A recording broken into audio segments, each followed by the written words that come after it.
Good morning மக்களே. தினசரி ஸ்கூல்லேருந்து யூனிஃபார்மோட வயிற்று வலின்னு குழந்தைங்கள கூட்டிகிட்டு வராங்க. இதுக்கு என்ன காரணம் இருக்கும்னு நீங்கள் நினைக்கிறீங்க? சிவியரான சிறுநீரக பிரச்சனையாக இருக்கும்னு நினைக்கிறீங்களா? இல்லை அப்பண்டிசைட்டிஸாக இருக்குமா? இல்லை வேறு சில பயங்கரமான வியாதியாக இருக்கும்னு நினைக்கிறீங்களா?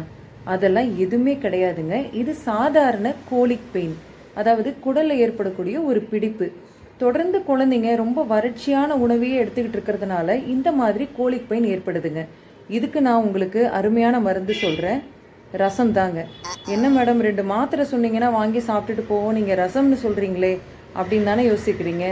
ரசத்தில் நாம் போடக்கூடிய பொருள்கள் சீரகம், மிளகு, பூண்டு, முக்கியமாக பெருங்காயம்.